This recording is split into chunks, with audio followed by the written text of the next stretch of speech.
نحمده ونصلي على رسوله الكريم اما بعد اعوذ بالله من الشيطان الرجيم بسم الله الرحمن الرحيم الف لام میم ذلك الكتاب لا ريب فيه هدى للمتقين۔ سورہ فاتحہ جس میں دعا ہے اور دعا میں خصوصی طریقہ پہلے اللہ کی تعریف اور دنیا کی بجائے سب سے پہلے صراط مستقیم کی ہدایت کی دعا کرنی چاہیے کہ یہ طریقہ سکھایا گیا۔ اس کے بعد سورہ بقرہ شروع ہوتی ہے۔ سورہ بقرہ میں بنیادی بات کہ قرآن پاک اللہ کی عظیم کتاب ہے، یہ ہدایت ہے، لیکن اس سے ہدایت کا فائدہ متقی لوگ اٹھاتے ہیں۔ جب تک دل میں تقوی نہ ہو اتنی دیر قرآن پاک کا اثر نہیں ہوتا۔ قرآن پاک کی تاثیر متقی انسان کے جسم پر ہوتی ہے، اس کے متقی انسان کے دل پر ہوگی، متقی آدمی کے دماغ پر اس کا اثر ہوگا۔ جو دماغ دنیا کی بدبو سے یہ بھرا ہوا ہے، اس پر قرآن کریم کا اثر نہیں ہوتا ہے۔ اللہ کی رحمت والا مہینہ آیا ہے، اس لیے اس ماہ مبارک میں مسائل کو سمجھنا کہ متقی وہ لوگ ہوتے ہیں جو نماز صحیح ادا کرتے ہیں، اللہ کی راہ میں خرچ کرتے ہیں، جن کا ایمان صحیح ہے، آخرت کی فکر ہے۔ اور اس کے بعد دو آیات میں کافروں کا ذکر کرنے کے بعد ایک رکوع منافقوں کے بارے میں ذکر ہوا، جس میں ان کی دو مثالیں دے کر بھی سمجھایا گیا۔ ایک عملی منافق ہوتا ہے، ایک اعتقادی منافق ہوتا ہے۔ لیکن اعتقادی منافق تو پکا جہنمی ہے، لیکن عملی نفاق کی بھی سزائیں ہیں۔ جس قدر اس میں نفاق ہوگا اتنا اس کا عمل رد ہوگا اور اس کو اتنی سزا ہوگی۔ اس کے بعد اللہ تعالیٰ نے سب کو عبادت کی دعوت دی کہ ایک رب کی عبادت کرو، وہ خالق جس نے زمین و آسمان بنایا، ہمارے لیے نعمتیں پیدا کی، زمین سے ہر طرح کا اناج اگایا، اور اللہ تعالیٰ کی کتاب سچی کتاب جس کی صداقت میں کوئی شک نہیں، اس کتاب پر عمل کرو، اس کو اپناؤ۔ جو اس پر عمل کریں گے ان کے لیے خوشخبری ہے، جو اس کو عمل نہیں کرتے ان کو جہنم سے ڈرایا گیا ہے۔ اس کے بعد ایک مثال بیان کی گئی ہے، بہت عظیم مثال ہے کہ ان اللہ لا یستحیی ان یضرب مثلا ما بعوضہ۔ اللہ تعالیٰ مچھر کی مثال بیان کر رہے ہیں۔ مچھر کی مثال بیان کرنے سے ایک مقصد ہے کہ انسان جب ظلم کرتا ہے تو ظلم کرتا آگے حدود پھلانگتا جاتا ہے کہ مجھے کون پکڑ سکتا ہے، مجھے کون پکڑے گا، میں سب سے بڑا ہوں، یہاں پہ پورے علاقہ میں کوئی بھی مجھ سے بڑا نہیں جو مجھے پکڑے۔ فرعون ایسے کرتا تھا، نمرود ایسے کرتا تھا۔ جتنی قومیں بھی اس کیفیت تک پہنچی کہ ہمیں کوئی پکڑنے والا نہیں، وہ سب تباہ و برباد ہو گئے، نام و نشان مٹ گیا۔ یہ مچھر کی مثال دے کر یہی بات سمجھائی گئی ہے کہ مچھر جب تک بھوکا ہوتا ہے اتنی دیر اس کی زندگی باقی رہتی ہے۔ جب وہ کسی پر ظلم کرتا ہے، کسی کا خون چوس کر اپنا پیٹ بھر لیتا ہے، یا تو آدمی ہاتھ مار گیا وہ وہی مر جائے گا، یا وہ ادھر ادھر ہو بھی جائے تو پھر بھی مر جاتا ہے۔ کہ جب اس کا پیٹ فل بھر جاتا ہے زیادہ ظلم کر کر کے، پھر اس کی زندگی ختم ہو جاتی ہے۔ تو یہ انسان کو بات سمجھائی گئی ہے کہ اگر تم اپنی بقا چاہتے ہو، اپنی نسل کی بقا چاہتے ہو، اپنے نام کی بقا چاہتے ہو، تو کبھی کسی کی حق تلفی نہ کرو، کبھی کسی پر ظلم نہ کرو، کبھی کسی پر زیادتی نہ کرو۔ یہ عظیم مثال دے کر سمجھایا گیا تاکہ انسان اللہ پر ایمان بھی درست کریں، آخرت کی فکر بھی ہو، اور کبھی کسی کی حق تلفی بھی نہ کریں۔ اس کے بعد دوسرا آگے رکوع میں آدم علیہ السلام کی خلافت کا ذکر ہوا کہ اللہ تعالیٰ نے آدم علیہ السلام کو زمین میں خلافت کے لیے بھیجا ہے۔ جنت عطا کی تھی، جنت میں فقط عارضی داخلہ ملا تھا کیونکہ اللہ تعالیٰ نے فرمایا انی جاعل فی الارض خلیفہ، میں زمین میں خلیفہ بنانے والا ہوں۔ جنت میں عارضی ایک امتحان تھا، جو پریکٹیکل مشق دنیا میں ہونی تھی، وہ دنیا والی عملی زندگی کی مثال شیطان سے بچنے کے لیے وہ ایک امتحان جنت میں لے لیا گیا۔ ایک پیپر سمجھانے کے لیے پیپر پہلا جنت میں لیا گیا کہ یہ شیطان تمہارا دشمن ہے، اس کے پیچھے نہ لگنا، یہ تم نے اس درخت سے نہیں کھانا، باقی ساری جنت سے کھا لو۔ اب چیک ہوا کہ بھلا عمل کتنا کرتے ہیں۔ اب شیطان نے آ کر قسمیں اٹھانا شروع کر دی، اور بابا جی بھول گئے تھا، اسی درخت کا کھا لیا۔ اب آدم علیہ السلام نے پھر اللہ سے معافی مانگی کہ اللہ اگر میں اپنے گناہ کو چھوڑ دوں، توبہ کروں، معافی مانگ لوں، کیا دوبارہ یہ جنت مجھے مل جائے گی؟ اللہ نے وعدہ کر لیا دوبارہ مل جائے گی۔ لیکن یہاں پہ ہمارے لیے بھی سب کے لیے اس میں درس ہے کہ اپنے گناہ سے رجوع کرنا اور شیطان کو اپنا ہمیشہ دشمن سمجھ کر آئندہ بچتے رہنا کہ ہمارے بابا جی کو شیطان نے بہکایا نا، ان سے غلطی ہو گئی، جنت چھوڑنی پڑی، لیکن ان کو تو دوبارہ اس کی بحالی مل گئی بے توبہ کے بعد۔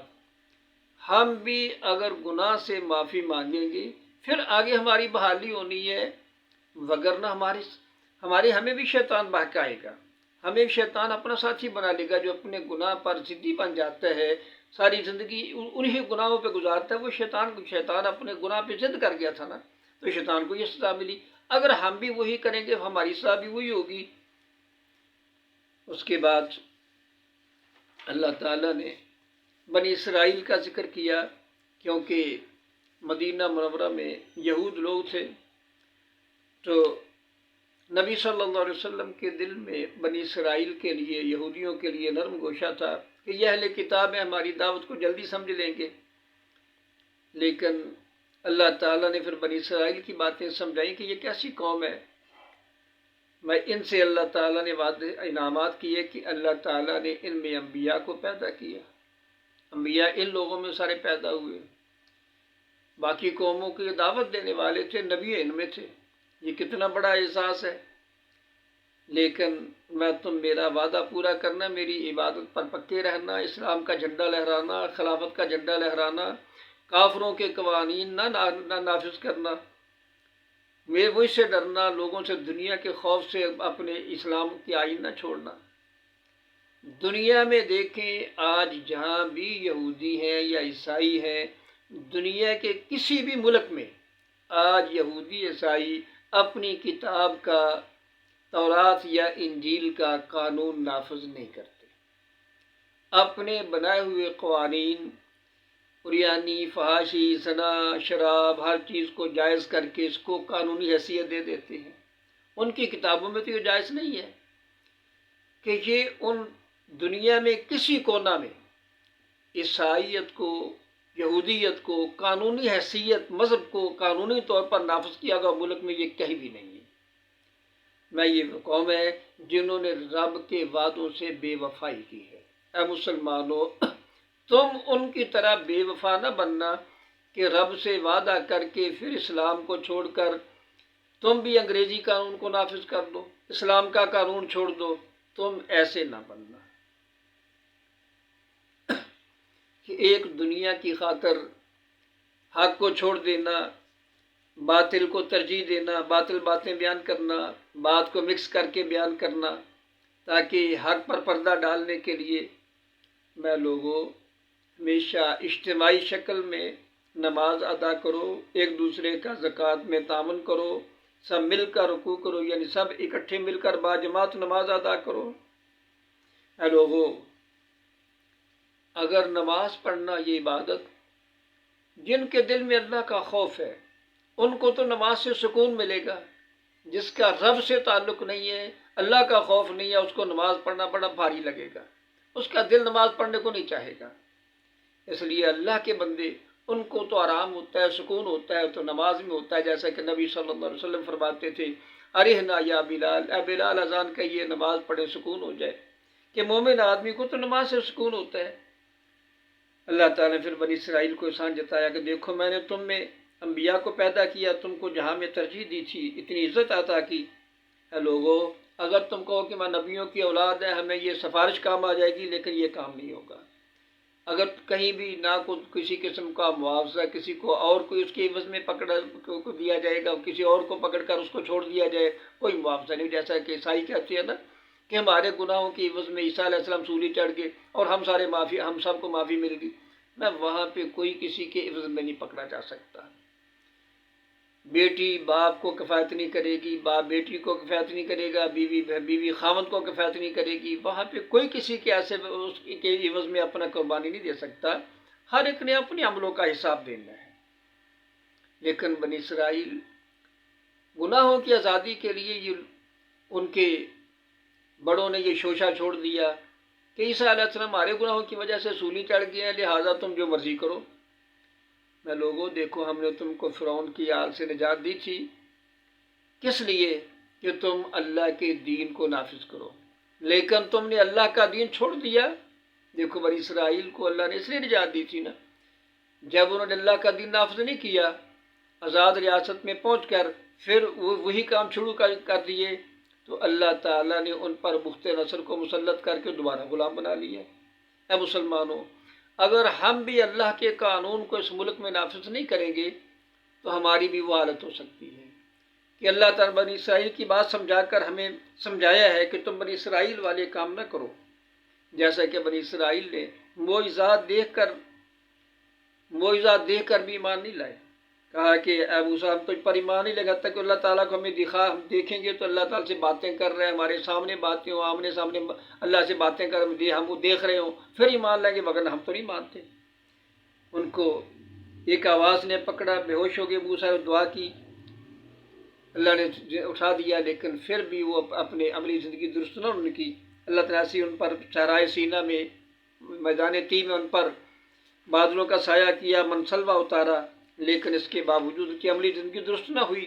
اللہ تعالیٰ پھر صحرائے سینا میں ان کو کتنے سال وہ ایسے گھومتے رہے، ان کو راستہ نہ ملا، اسی میں گشت کرتے ہوئے کتنی روز کی نسل تباہ ہوئی۔ آخر میں نیک لوگ اٹھے، پھر ان کو اللہ نے قدس شہر میں داخل ہونے کا موقع دیا، ان کے ہاتھوں فتح ہوا۔ اور اسی طرح موسیٰ علیہ السلام اپنی قوم کے لیے جب پانی مانگا تھا تو اللہ تعالیٰ سے 12 قبائل کے لیے 12 چشمے نکال دیے۔ اسی طرح جب انہوں نے صحرائے سینا میں گوشت مانگا تو اللہ نے منسلوہ اتار دیا، لیکن جب انہوں نے اسے قبول نہ کیا، سبزی ترکاریوں وغیرہ، سرکار کسی شہر میں چل جو، اللہ تعالیٰ وہ چیزیں تمہیں وہاں دے دے گا۔ اسی طرح جب انہوں نے گائے کا جب ایک آدمی قتل کیا تو اللہ تعالیٰ اس کو گائے کا ٹکڑا اس کو لگا کر زندہ کر کے اسے سارا بتا دیا کہ کس نے قتل کیا۔ اس نے کہا میرے بھتیجے نے مجھے قتل کیا تھا۔ باقی تفصیلی واقعہ ہم سب کو معلوم ہے۔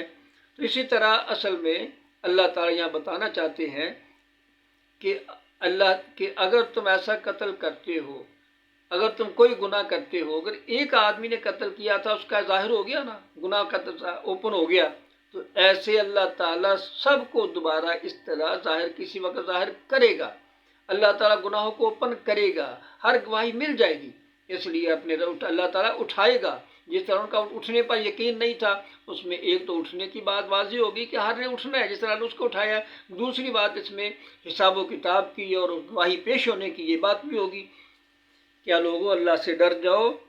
لیکن بنی اسرائیل جس قدر معجزات دیکھ کر ایمان نہ لائے تو بار بار عملی زندگی سے دوری ہوتی گئی، اسی قدر ان کے دل سخت ہوتے گئے۔ جب بندہ بار بار کبیرہ گناہ کرتا ہے تو اس کے دل میں اتنی سختی آ جاتی ہے، اسی قدر اس کے دل میں شدت کی وجہ سے وہ دین سے زیادہ دور ہو جاتا ہے۔ اے لوگوں، ہمیشہ جب چھوٹا سا بھی گناہ ہو، فوراً اللہ سے استغفار کرنی چاہیے۔ اللہ کے بندوں، جتنا بندہ بار بار گناہ کرے اور اس پہ پھر اڑا رہے، اتنا دل سخت ہو جائے گا، اتنا پھر بندہ اللہ سے دور ہو جائے گا۔ شیطان پر لعنت اسی وجہ سے ہے کہ گناہوں پہ ڈٹا رہا۔ بنی اسرائیل پہ لعنت اسی لیے ہوئی ہے کہ گناہوں پہ ڈٹے رہے۔ اگر آج ہم بھی اسی طریقہ کو اپنائیں گے تو پھر ہم بھی اللہ کے دین سے دور ہو جائیں گے۔ چھوٹی سی بھی غلطی ہو تو فوراً اپنی غلطی پہ نظر ثانی کریں اور اللہ تعالیٰ سے معافی مانگیں۔ یہ یہودی عیسائی کہتے تھے کہ کوئی بات نہیں، گناہ تو سارے، گناہوں کی بات کوئی نہیں، ہم نے جنت میں چلے جانا۔ میں اللہ کے بندو، جو بھی انسان گناہ کرے گا اس کی غلطی نے اس کو گھیر لینا ہے۔ اللہ اکبر۔ لیکن بنی اسرائیل ان باتوں سے کسی بات پر پکے نہ رہے۔ اللہ اکبر۔ انہوں نے تکبر کیا، انکار کیا، تو اللہ تعالیٰ نے ان کے کبر و غرور کی وجہ سے، دین پر حق چھپانے کی وجہ سے اللہ تعالیٰ نے ان پر لعنتیں کی، حتیٰ کہ ان سے جو لوگوں کو برائی سے نہیں روکتے تھے، برائی کرنے والوں کو اور برائی سے نہ روکنے والوں کو، سب کو بندر اور خنزیر اللہ تعالیٰ نے بنا دیا۔ کس قدر ان پر سخت سزائیں آئیں۔ اللہ کے فرشتوں کو برا کہتے تھے، کہ جبریل علیہ السلام کو اچھا نہیں کہتے تھے، برا کہتے تھے کہ اب دین ہمارے خلاف باتیں وہی کہ اس نبی پر کیوں لاتا ہے۔ اللہ من کان عدوا لجبریل، اگر یہ جبریل علیہ السلام کا عدوا لجبریل فإنه نزل على قلبك، اگر تم پر قرآن نازل ہونے کی وجہ سے تمہاری دشمن جبریل کو دشمن کہتے ہیں، تو جو جبریل کا دشمن ہے وہ اللہ کا بھی دشمن ہے، سارے فرشتوں کا دشمن ہے۔ قرآن نازل کرنے والا تو اللہ تعالیٰ ہے۔ اسی طرح جو شیاطین جادو سکھاتے تھے ان کا تذکرہ، اور سلیمان علیہ السلام کی سے نفی کہ وہ ایسے آدمی نہیں تھے، وہ نیک آدمی تھے۔ اسی طرح جو آدمی بھی جادو ٹونا جنات سے تعلق کر کے ان سے فائدہ اٹھا کر لوگوں کے نقصان کی کوشش کرتا ہے، وہ جادوگر ہے، اس کا اپنا ایمان اللہ پر اس کا ایمان نہیں ہے، اس کا جنات کے تعاون لے رہا ہے، اس لیے اپنا ایمان نہیں ضائع کرنا چاہیے۔ اللہ کے بندو ہمیشہ رب سے دعا کریں، شیاطین سے کبھی مدد نہ مانگیں، اپنے رب سے مدد مانگو۔ یہ ہمارے لیے مثال ہے کہ وہ لوگ کافر سے جو ایسا کام کرتے تھے۔ اللہ کے بندو اللہ اکبر۔ اس لیے اللہ کے دین کو صحیح سمجھنے کے لیے یہ بنی اسرائیل کو اپنے سامنے رکھو اور اپنی زندگی ان سے اچھی بناؤ۔ اس کے بعد ابراہیم علیہ السلام کا تذکرہ کہ ابراہیم علیہ السلام نے اپنی بیوی، اپنا بیٹا، ان کی قربانی پیش کی، اس بے سنسان وادی میں آ کر آباد کیا اللہ کے حکم پر۔ اللہ تعالیٰ نے اس جگہ کو ان کے ساتھ کیسے آباد کیا۔ اللہ تعالیٰ نے ابراہیم علیہ السلام کی دعا سے کہ انہوں نے اتنی بڑی قربانی پیش کی، اور اللہ سے دعا کی کہ اللہ ان میں نبی بھیجنا، ان میں سے اللہ تعالیٰ نے ان میں محمد صلی اللہ علیہ وسلم کو نبی بنا کر بھیجا، اور ان کے لیے دعا کی۔ جب بیت اللہ بنایا تو کہا اللہ ان کو پھلوں سے رزق دینا، اللہ نے پھلوں سے رزق بھی دیا۔ کہ جو کچھ انہوں نے دعا کی، جب انسان اللہ کے دین کے لیے قربانی پیش کرتا ہے، دنیا چھوڑتا ہے، تو اللہ تعالیٰ دنیا بھی دیتے ہیں، دین بھی دیتے ہیں، اور اس اولاد میں، اس نسل میں رب ذوالجلال ولی پیدا کرتے ہیں۔ اللہ کے بندو اگر ہم اللہ کی رضا کے لیے دنیا کو قربانی دیں گے تو اللہ تعالیٰ ابراہیم علیہ السلام کی طرح ہمیں بھی ایسے انعامات عطا فرمائیں گے۔ اللہ تعالیٰ عمل کی توفیق دے۔ والحمدللہ رب العالمین۔